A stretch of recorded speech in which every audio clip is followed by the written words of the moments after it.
think I was a student here. It's like 24 years ago or something. I started my graduate studies. So I'm really proud to be back. I haven't been back in Texas since that time, so I'm wearing my clothes. It's really good. And I'm very pleased to help sponsor this conference, which is something we truly believe in. So work for Northstar Earth and Space. We're a company in Canada. Our vision is to empower humanity to preserve our planet. It's just that, right? Very modest. I do believe, I wanted to quote that because I believe this fits very well with this conference, and especially the committee behind it that's organizing the conference. I was sitting yesterday in their meeting, and what I was hearing was exactly the same type of thing that drives Northstar. So I'm very glad to be here. So Northstar offers solutions to help the sustainability of our planet, both in down to the ground, because we have an Earth observation platform, and also in space. For space traffic management, we're really driven by this major thrust that the problem we're facing is global. It's definitely not just for a one nation problem. I think you all realize that. And this is exactly why Northstar's in Canada. The Northstar concept started in somewhere between Arizona and California, on a plane somewhere. One of our founders, Kinetics Aerospace, you may have heard about them. But we decided to go into Canada to be global, and we actually just opened an office in Luxembourg, and we're having a lot of good activity over there. So allow me just to say, we're looking for new talent. If you know people or if you're interested, just please come talk to me, okay?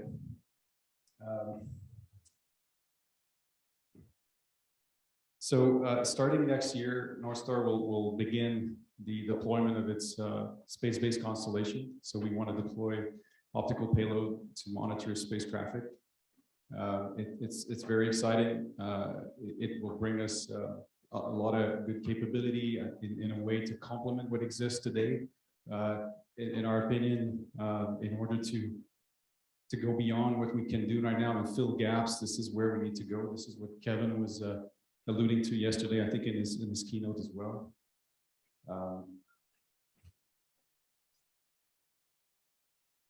So I think that another point I want to make is that it's very important that we unite forces to solve this big problem.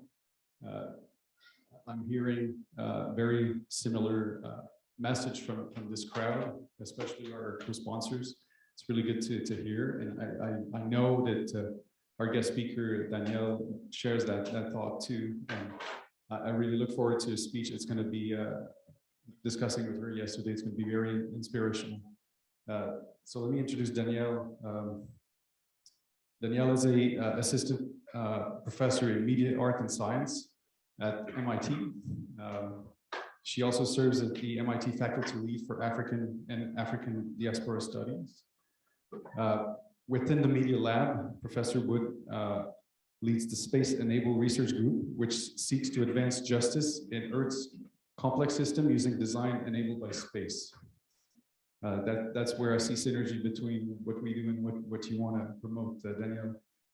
In her research, Professor Wood applies these skills to design innovative systems that harness space technology to address development challenges around the world. And prior to serving at MIT, Professor Wood held position at NASA headquarters, NASA Goddard, Aerospace Corporation, Johns Hopkins, and the United Nations of Outer Space Affairs. Only that. So with that, I'll pass the mic, Danielle.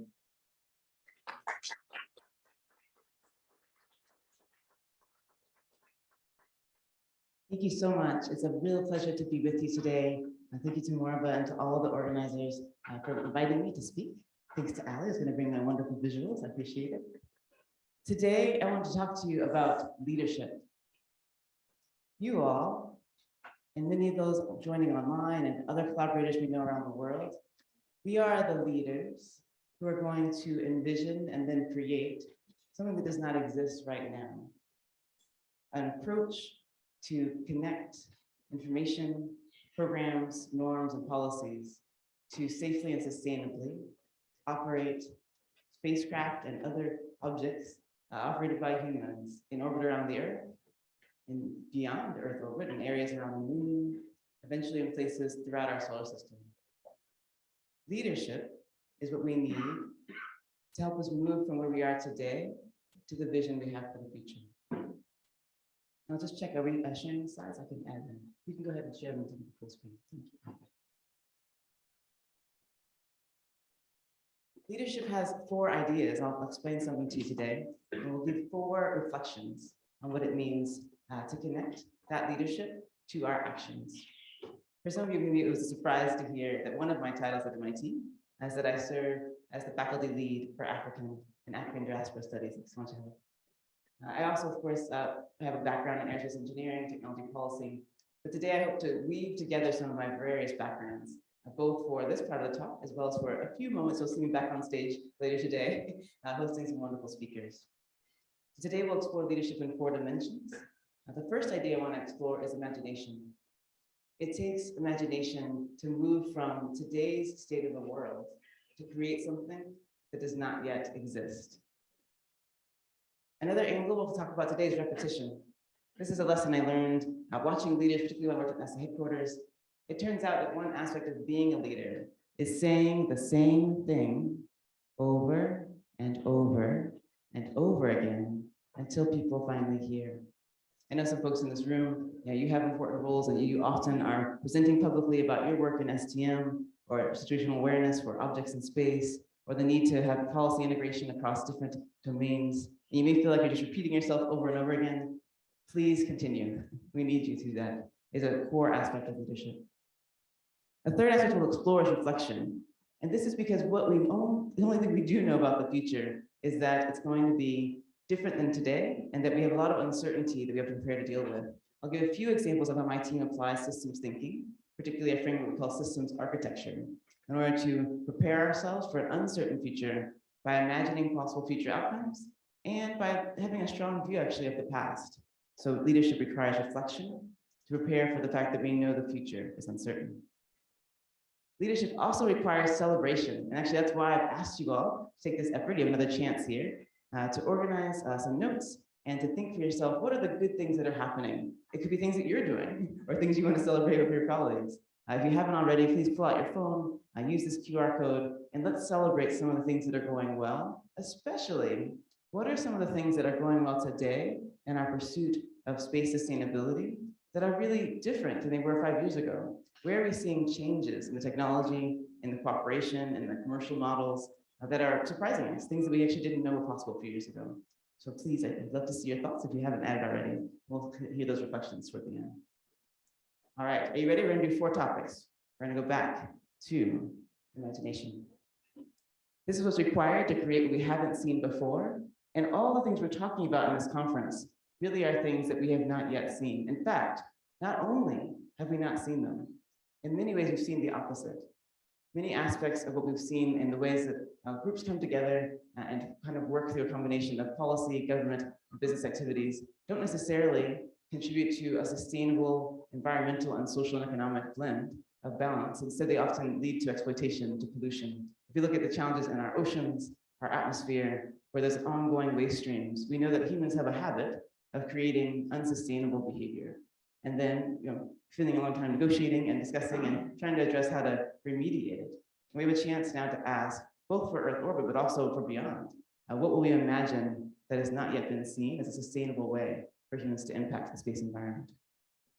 To assist us in our imagination, I'm going to draw upon a great heroine of the imagination named Phyllis Wheatley. How many of you heard this name before? Got a few. I wish there were more. And part of the reason I wish there were more is that Phyllis Wheatley was a really brilliant person who was born probably in Senegal or Gambia in West Africa in the 1700s and kidnapped as a child around 7 and brought on a ship called the Phyllis, which was transporting a number of slaves. She traveled across the Atlantic Ocean, probably stopped in the Caribbean, but ended up in Boston, where a family named the Wheatleys purchased Phyllis as a servant. Now, fortunately for us, the Wheatleys were aware that Phyllis was a brilliant person who could quickly learn several languages, including English, but also Latin and Greek, and could then, as a child, start writing poetry. So we are fortunate to have a book of poetry published while Phyllis was alive, and even more after her death. Unfortunately, she did not receive the economic benefits of her brilliance, as is so often the case for someone who is the first Black woman to publish a book in the United States. But anyway, we're going to draw from one of her lines that's always inspired me. Imagination. Who can sing thy force, or who describe the swiftness of thy course, soaring through air to find the bright abode, the imperial palace of the thundering God. We on thy pinions can surpass the wind and leave the rolling universe behind. From star to star, the mental optics rove. Measure the skies and range the realms above. There in one view, we grasp the mighty whole, or with new worlds, amaze the unbounded soul.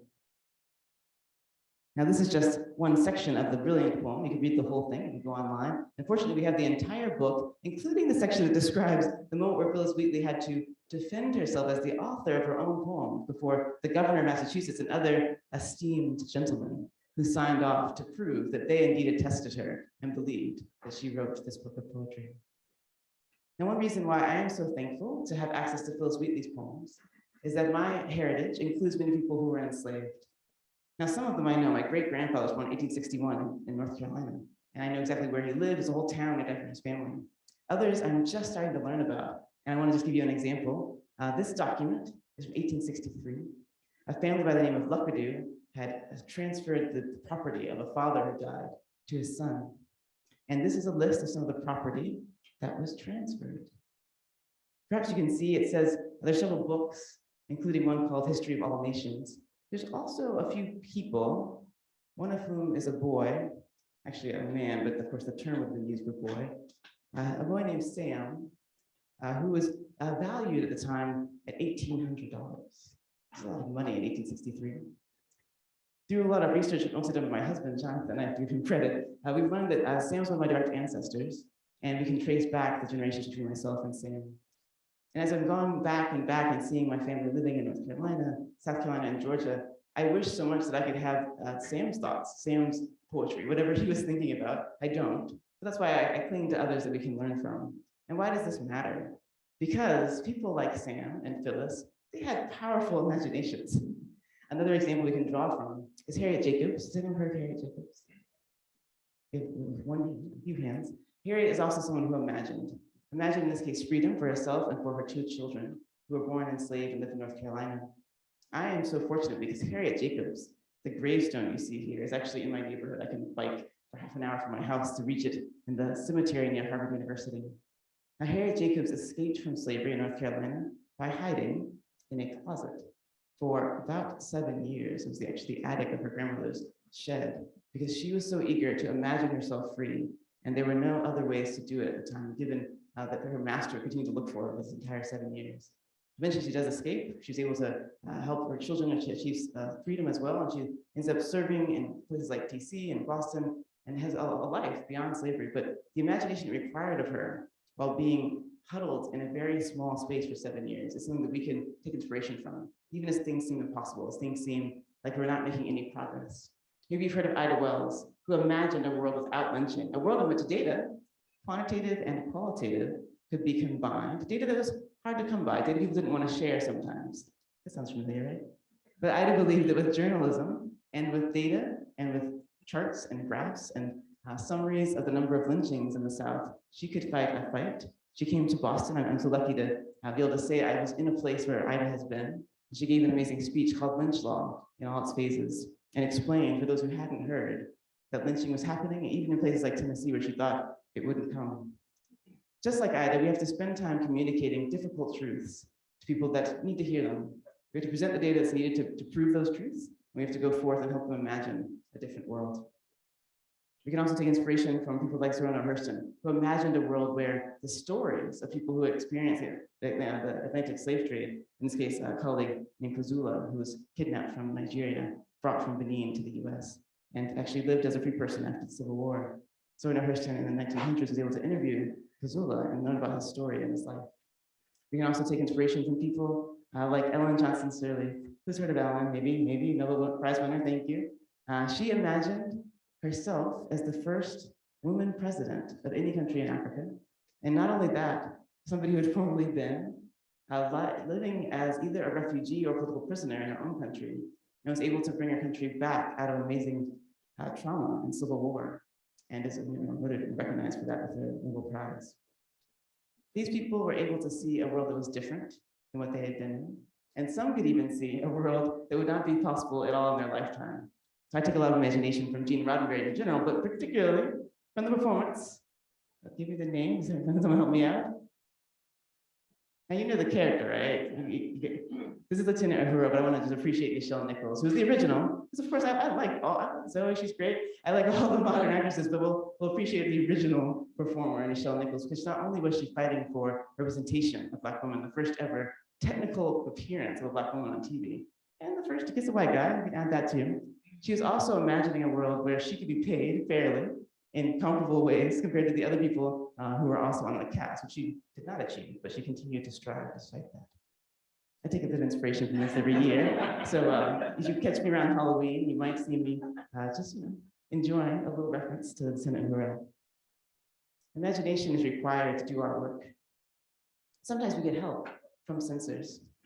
This is one of the examples of images we take from the Lunar Reconnaissance Orbiter. And I've been enjoying just celebrating the amazing story we have from LRO and the fact that it shows us the gradual transition of the lunar surface due to the arrival of craters that are the only major change right now on the lunar surface. Now, many of us and many people are imagining a different series of changes that humans might bring to the lunar surface. And so part of our discussion later on today will be asking, what is it that we should strive for when we imagine the next generation of changes? How do we appreciate and actually enjoy the natural cycle of the lunar landscape evolving due to the arrival of rocks, creating new craters? And what will be the next generation? And how could we somehow be aligned or in tune with these changes, even as humans get more active on the moon? All right, we talked about imagination. We'll scurry forward and talk about repetition. And actually, this will be a preview because a few minutes later, I'm going to be so thankful to invite some of our wonderful guests to join me for panel number 2 today, which will be talking about indigenous views on human activity in space, and particularly on sustainability. And for this, I need a little help from our host, UT Austin, because one of the traditions we have across many universities and institutions is called a land acknowledgement. Who's heard of a land acknowledgement? Thank you, good to see it. Now, land acknowledgements are designed as a way to remind us that we are visitors, sojourners. We are here at in this case, through colonization, but in a sense, through the hospitality of multiple communities. So I'm going to read the text of the land acknowledgement written by a committee of seven indigenous faculty here at the UT Austin, particularly for the land where we are today. We would like to acknowledge that we are meeting on the indigenous lands of Turtle Island, the ancestral name for what is now called North America. Moreover, we'd like to acknowledge the Alabama Kashada, Caddo, Carrizo Kumakrudo, Coahuil Takan, Comanche, Kickapoo, Lipan Apache, Tonkawa, Islada del Sur Pueblo, and all the American Indian and indigenous peoples and communities who have been or have become a part of these lands and territories in Texas. Now, some people feel a bit of anxiety or even anger at seeing these kinds of statements because they say, well, you can acknowledge the land, but after that, what next, Dan? What else? What else is done after the land acknowledgement? So I appreciate that here at the UT Austin, there's also a set of commitments or a calls for action that say, in addition to acknowledging the land, here are recommendations from the same committee on changes that should be made in the relationship between the university and the land. So I'll let you read those as well. It's an ongoing discussion, and we'll have part of that today as to what are the relationships between those who represent the indigenous communities from these lands and we who are the ongoing visitors. I think that this concept also applies to the behavior that we as humans will have and do have in the space environment. So actually, I published a piece on my website, happy to have you share it. It's a series of reflections written in October 2020 on Indigenous Peoples Day. And it's a call for action to the space community in particular, to all of you, and our organizations, our countries, our governments, our institutions, to ask what are 5 recommendations to help our global community adopt an anti-colonial mindset in the way we treat ourselves here on Earth, but also in space, in particular, focusing on space. What I would like to call for is that we can have different behavior. We can learn from the mistakes and really, in many ways, the ongoing violences that are happening due to colonization on Earth and try to avoid that in space. And that includes the idea of who gets access to use of Earth orbit and who is able to, in a sense, take more benefit or more opportunity to use facilities and resources in space. How could we actually consider practices that are anti-colonial, that consider the needs of people from many different countries, that actually live out the vision of the Outer Space Treaty, saying that peoples from all different backgrounds can benefit from space resources and from space access. So I'll refer that to you. Please look it up. You can see the 5 recommendations in detail. But there's action we can take at the government level, university level, through companies. All of us can play a role to make space more anti-colonial. For further reference on this, I refer you to a series of discussions. I want to give appreciation to one of the students at MIT I helped co-mentor, particularly Alvin Harvey, who's from the Navajo Nation, and has inspired me through a long journey over the last few years, which has led to me meeting people like Dan Hopkins with us today, and to ask the question, what are the sources of wisdom of Indigenous peoples that we should be applying today? Because there's a form of sustainability and a strong link between the land and the people that is known in many communities. So last year, over 4 events, my team at MIT, with great input from Alvin Harvey and several others, hosted 4 virtual events. And if you missed them, don't worry, they're fully recorded and available with captions online. So you can go on and see my discussions with folks, including Dan Hopkins with us today, but also several other leaders, asking what are the views of Indigenous scholars and practitioners, as well as anti-colonial scholars, and how can that help shape our views of activities that humans are doing in space today, in the future on the moon, in the longer term future in places like Mars and asteroids. We explored it all. We did questions on astrobiology, questions on what it means to share, and questions on what it means for current technology, like using satellites to observe the Earth, to assist the visions of sovereignty for countries and for Indigenous nations as well. So please check that out. There's more to learn. Repetition. Sometimes we need it. And we can be reminded actually that this year, we are celebrating the 50th anniversary of the Landsat series of satellites. Who knew that? Who's celebrating 50 years of Landsat? White House is celebrating, just exciting. I hope to be at Pecora later this year and to celebrate with a number of people who are enjoying the amazing input from these satellites that give us a view of the Earth. I was happening to notice that my hometown has been imaged by Landsat every year since 1971, 72. And something else happened around that time. I'm from Orlando, Florida. Is anyone celebrating another 50-year anniversary? Maybe you took your kids to have a celebration at the happiest place on Earth, which is also 50 years old. So Disney, in this case in Orlando, Walt Disney Resort, is also celebrating 50 years, which means that Landsat has been watching Disney its entire history in Orlando. Isn't that convenient? So this series of images, with great reference to my wonderful grad student, Jack Reed, who can do anything on Google Earth Engine, I asked Jack, could you get me like all the Landsat images from Disney over the last 50 years and show me the evolution of my town as influenced by company? I just wanted to pause and say this kind of reflection gives us a sense of what it means for us to create a new place. In this case, a company that happens to have a lot of freedom. They're given a lot of authority and opportunity as a company to operate kind of as a small city in this area. And what you're seeing is the evolution of the land, creation of new resorts, new parks, new areas with water parks and campgrounds, and of course, the well-known Magic Kingdom. But I wanted to highlight that we can see from this vantage point of space what I would like to call terraforming, a form of recreating something from its natural state or a natural state into a human-designed outcome. And it reminds us of a chance to say, what do we expect to see in the next generation of terraforming? What will we change as humans, wherever we go next? I would say, in a sense, we've also terraformed Earth orbit, meaning we haven't created land there, we've created a new landscape, right? We've already created a different environment in Earth orbit. And the next generation will happen perhaps on the moon and beyond. So this is a way for us to account what has been the results of the terraforming, in this case of my town, Orlando. or other places where we've made major changes to the land. And Landsat gives us a very helpful reckoning of that. All right, let's reflect. Now here we'll pull out system engineering because I am also a full-time system engineer. I'm watching the time, so don't worry about it. I'm on it. Good. So with system architecture, we have a tool to make sure that we are asking what's happening in the context around us when we're designing something new. I'll give you a few examples here of research findings that draw from this tradition.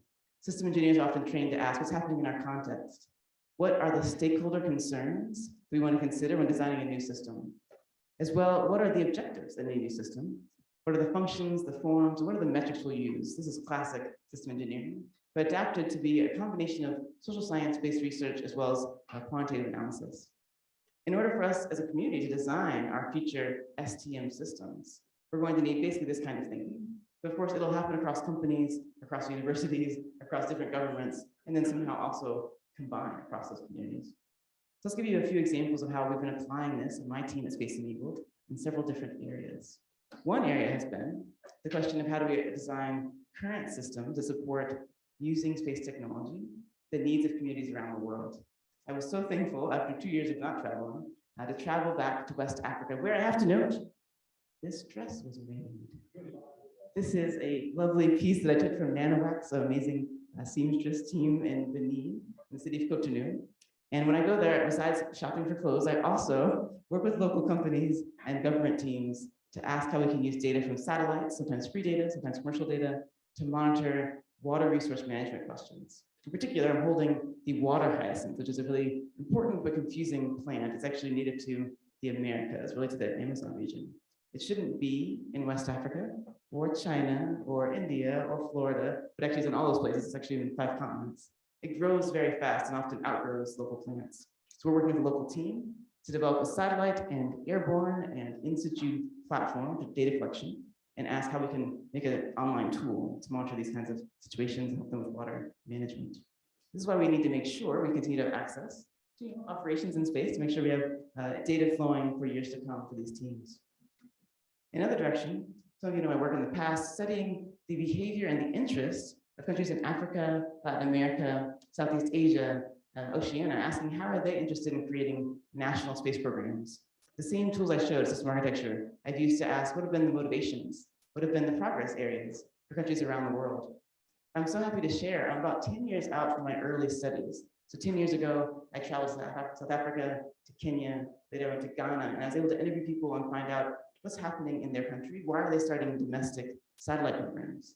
And back then, to be honest, I could easily visit all the countries in Africa that had major activities in space. And I actually became personal friends with most of the leaders. I could say, I've been to their homes, I've been to their offices, I've done interviews with many of them. And today, I actually am pleased to say that that's no longer convenient or feasible, because the community in Africa that's involved with space is growing so fast that it's not even relevant for me to say that I know everyone anymore. That even though some of the same countries are involved, like South Africa, Kenya, Nigeria, Algeria, we see activities, countries that have had their first satellites over the last few decades. We're also seeing new countries getting involved, like Angola, Rwanda, and about Mauritius recently launching their first CubeSat. Right now, one of my colleagues, I want to appreciate my student, Ali, is organizing sort of a 10-year review of the research we've done in the past on countries in Africa. And now we're making a much longer list of who's involved with having national space programs, their own domestic satellite projects, and their own goal of having local capabilities to operate and work on satellites. Now, what does this mean? It means this national and international space communities are changing. Of course, on the commercial side, we're also seeing changes. And it means the makeup of those that have to be involved with STM in the future, with managing space traffic, is going to continue changing. We can't take today's landscape of players and assume it's going to be true. This is definitely changing quickly. And as we can also see, the African Union has created their own continent-wide agency for space to involve all the countries in Africa. And this is just one regional example. You can see similar patterns in Latin America, even in islands. I'm also a member of the Space and Satellite Advisory Panel, the country of Bermuda, a small island country, but they see themselves as a player in the future of space and space sustainability. So what we're going to do as we continue to coordinate beyond traditional players going into the future. You can also add in consideration of Southeast Asia, a lot of activity in Thailand, Malaysia, Singapore, Indonesia, the Philippines. All these regions see themselves as actors in the future of space. Meanwhile, I want to appreciate Christine Joseph, You can check out her publication in the New Space Journal and appreciate their open access. And we've asked the question, what's going to happen in the evolution of the microgravity access landscape, for example? So today I would like to, and I'm going to, send experiments to the space station. I can work with nanoracks and I can send an experiment and it's going to go to the US lab. It's very convenient for me as a US entity. And so here's a summary using, again, system architecture of many of the stakeholders involved. In the red, we're seeing actual operators who carry things all the way to space. In blue, we see a variety of organizations that play a role as supporters to this. And in green, we see the users, people who want to send things to operate safely and do research or technology development in space. That's today's ecosystem. You can see all the details in the paper. We want to ask what's coming up next. What's the next generation of this? And what's going to change as we go on to the next version? I'm going to slip over here and borrow. Okay, we're done. And so as we go, what we know is it's going to look different. We know that many companies that are not in place yet are going to offer new launch options, for commercial or public-private stakeholders who work together on space stations, as well as new ways to sort of get services. If you would like to have your own experiment go into space, there'll be new options for this. They're already coming out. So we're asking the question, will there be affordable in the economic sense and accessible in the sort of bureaucratic sense, in the legal sense, options? Today, I'm so thankful as a US university, I have lots of options to send things to space. We also want to ask who will have access. Remember all those countries in Africa I mentioned that are starting national space programs and would like to have safe operations in space into the future? Will they also have opportunities to send their school experiments and their technology development experiments to some platform that's also operating within a safe environment that has, abilities to address and avoid space debris? These are questions we're exploring in our research. Another appreciation, I'll hear from Miles Liftis during this conference. I just want to appreciate Miles during his master's thesis, did some detailed interviews asking the concerns of emerging nation players as well as emerging companies, particularly on issues of data sharing and of being willing to be a part of the design of future STM systems. This has been discussed in similar meetings here in the past. Just want to remind us, this is also coming out through publications. And you can see that we were able to get a set of hardy research questions, again, drawn from the same system architecture analysis that I mentioned earlier. We wanted to find out how these emerging nations I mentioned in Africa, Latin America, Southeast Asia, how do they have views of what should be done to design the future of STM? And the full report is in the thesis. It's quite detailed and you can see all the discussion, but one of the main points we want to make is that there was indeed a strong opinion from these countries, both from those who are formally part of the space community as well as those who are part of the more national technology policy community. We'll briefly highlight which countries we interviewed and then go forward from there. Stepping back for a moment. All right, I'm going very fast. We'll go back for a second. All right, this last piece is a reminder to us to celebrate what's working well. In fact, what I'll do for a moment is actually pull up my notes from all of you before we wrap up soon. And I want to ask you all a question. What did you share?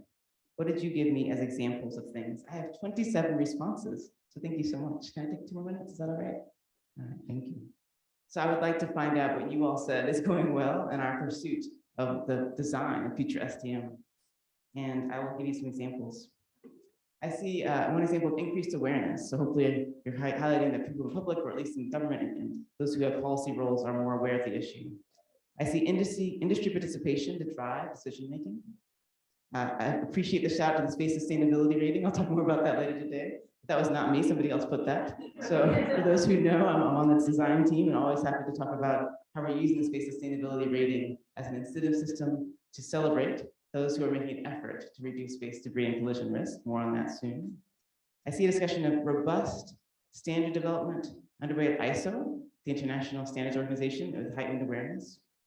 Commercial companies are coming to market that are specializing in space debris management and space domain awareness. Good science is being applied. Increased data engineering in SSA and STM. NATO is turning to SSA coordination and the person hopes for other regional alliances to form. I see integration of indigenous wisdom and learning to understand where we have been, where we are, and where we are going. There's a shout out to the open-ended working group in COPOIS and the growing number of SSA startups. Innovation in the sensor front, on Earth and in space, and a call for better transparency and collaboration. Including undergraduates. Who's one of those here today? Who's an undergrad with us today? Got a few. So someone was excited to see including undergraduates and participating and making things inclusive for everyone with any background. The evolution of growing global participation and awareness, political awareness of the issue. Looks like someone said the SCM discourse is dialed up more than ever before. There's automated collision avoidance. The SSR came a second time. Thank you all, appreciate that. Shout out to the Clear Space mission. We'll appreciate the various missions that are trying to demonstrate active tree removal. So that's a great thing to appreciate. Efforts at harmonizing technical standards and operations. I won't read everything, but I'll give you some of the highlights. Collaborative efforts to be a critical opening for sustainability in the SCM discipline. On-orbit surfacing and manufacturing research, work on tracking and attention on SCM at major conferences. All right. Oh, here's a nice one. There's a genuine spirit of collaboration in much of the industry, startups and academia. Some great comments. So I leave this with you all to say, we have a hard job to do. We have a lot of work, and it's going to continue to be hard. So as leaders, we have to maintain these 4 areas. We have to make sure we're using our imagination to see things that haven't been seen before. We have to repeat and repeat and repeat and repeat and repeat our message. People won't get it the first time or the first 100 times. That's okay. Keep saying it. We have to reflect, use tools like systems thinking, and think about how we're going to account for the ever-changing context. The future will be different. We don't quite know how, but we're going to be ready for a lot of different futures. And we have to celebrate, because there are things that are going well, even while we see a lot of discouraging things. And if we celebrate and honor what's going well, we can amplify that and make it even stronger. But we also kind of build and get ready for the next generation of things that are going to go better in the future. Thank you all so much. It's a pleasure to lead with you. Let's go forward.